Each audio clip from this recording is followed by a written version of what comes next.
Good morning with বিনবুলায়া মেহমান। দেখো, unplanned সব কিছুই ভালো লাগে, কিন্তু পিম্পল আর পিরিয়ড ছাড়া। দাঁড়াও ব্যাটা পিম্পল, তোমার ব্যবস্থা তো আমি নিচ্ছি। একদিনে যদি না তোমায় ভাগাই, তাহলে আমার নামও সঙ্গীতা না। তার আগে একটু জল খেয়ে নি, দাঁড়াও, কারণ বাসি মুখে জল খাওয়াটা মোস্ট ইম্পর্টেন্ট। 11টা বাজতে যায়, উঠবি না? কত ঘুমাবি? Good morning. রোজ সকালে ও আমাকে গুড মর্নিং বলে, আর আজকে আমি বলেছি। যাই হোক, দেখো, সকাল থেকে 10 রকমের জল খেতে খেতেই দুপুর হয়ে যায়। এই যা, আমি তো ইন্ট্রোটা দিতেই ভুলে গেছি। হ্যালো, আমি Sangeeta and welcome to my little slice of heaven. আজ ডে 2। এই হলো সেই টোটকা যেটা আমার পিম্পল ভাগাবে আর স্কিনটাও গ্লো করবে। কিভাবে বানালাম সেটা জানতে চাইলে কমেন্ট করো।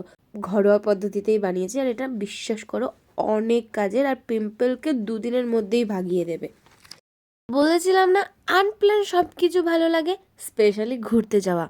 কোথায় যাব না যাব কিছুই জানতাম না, আমাকে শুধু বলা হয়েছিল রেডি হতে, আমি রেডি হয়ে গিয়েছিলাম। তারপর একটু আয়নায় নিজেকে দেখে নিচ্ছি, কারণ ফ্লেক্স মারতে হবে তো।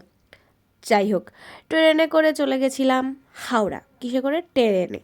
তারপরে ওখানে গিয়ে দুটো কেটেছিলাম লঞ্চের টিকিট।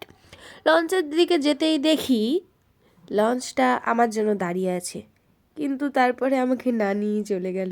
দেখো কাকা কিরম দেখে হাসছিল আমায়। যাই হোক, তো আর বেশি আর কি করব, তাই একটু ফ্লেক্সি মেরে নিচ্ছিলাম। তারপরেই ফাইনালি আমাদের লঞ্চ এলো, তো লঞ্চে করে আমরা নৌকা দেখতে দেখতে চলে গেছিলাম যেখানে যাব সেখানের উদ্দেশ্যে। তারপরে ফাইনালি পৌঁছে গিয়েছিলাম কুমোরটুলিতে। দেখো, কোথাও যাওয়ার পর আমাদের প্রথম যেটা কাজ থাকে সেটা হচ্ছে এটা।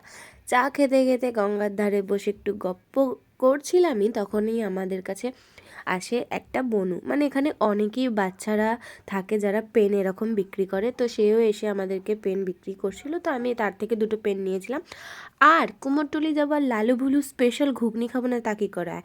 সত্যি কথা বলতে না, এখনের ঘুগনির টেস্ট আর আগেকার ঘুগনির টেস্টের মতো নেই, অনেক তফাৎ। যাই হোক, তারপর একটু ঘুরে ফিরে আবার রোজকার জীবনে ফিরে এলাম। টাটা। সাবস্ক্রাইব।